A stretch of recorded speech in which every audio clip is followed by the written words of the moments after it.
मैं इससे पहले भी आपसे अर्ज कर चुका हूं कि मेरे हिसाब से 35 साल पहले राखी का गीत बना था।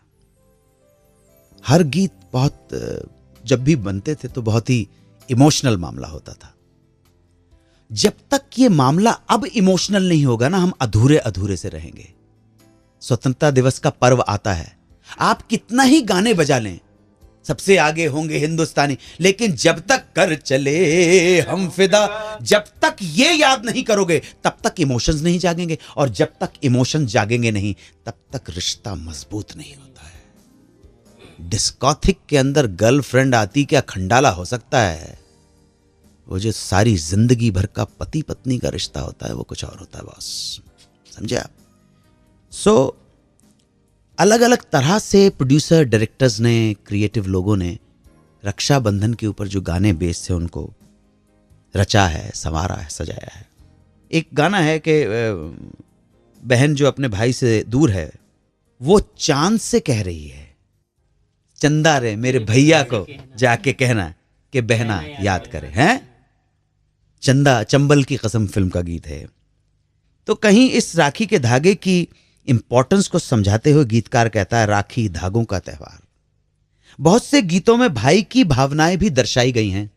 फरीदा जलाल अमिताभ पे फिल्माया गया गीत मजबूर फिल्म का, देखा फूलों को कांटों पे सोते हुए, नहीं मैं नहीं देख सकता तुझे रोते, है जी।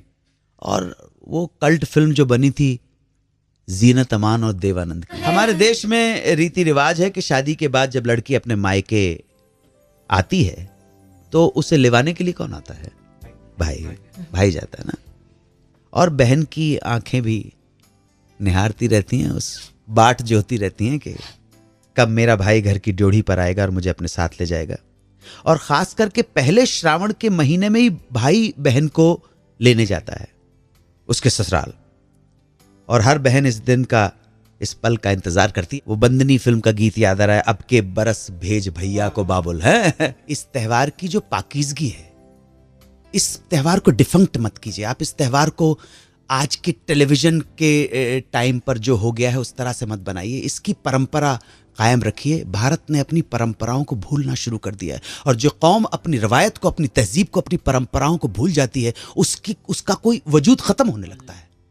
हम इंडिया से बाहर निकल के इंडियन होते हैं, और इंडिया के अंदर सिख हैं, ईसाई हैं, हिंदू हैं, बंगाली हैं, पंजाबी हैं, आप समझे ना। तो हमें अपनी आइडेंटिटी बनाने के लिए बहुत जरूरी है कि हमारे जो त्योहार हैं उनको हम उसी तरह से मनाएं जिस तरह से मनाए जाते थे, क्योंकि उस मनाने के अंदर कहीं ना कहीं एक पवित्रता है, कि पाकीज़गी, नाइविटी है उसके अंदर, उसको दूषित नहीं करें। आज मैंने अपने दिल की बात आपसे शेयर की। भोपाल के स्टूडियो 92.7 बिग एफएम स्टूडियो से मैं बहुत एहतराम करता हूँ, बहुत शुक्रगुजार हूँ हमारे स्टूडियो ऑडियंस का, यहाँ पे आप तशरीफ़ लाए। और मुझे उम्मीद है कि इस हिंदुस्तान में सारे भाई सलामत रहे और हर भाई की बहन सलामत रहे, वो गौरव के साथ, इज्जत के साथ, शान के साथ जीती रहे, और पूरा समाज उसे प्रणाम करे, सलाम करे, उसकी इज्जत करे। इसी प्रार्थना के साथ, इसी मंगल कामना के साथ रक्षाबंधन की हार्दिक शुभकामनाएं देता हुआ मैं आपसे विदा लेता हूं। फिर आपसे मुलाकात होगी इस प्रोग्राम में सुहाना सफर विद अन्नू कपूर। खुदा हाफिज, दुआओं में याद रखें। जय हिंद, वंदे मातरम।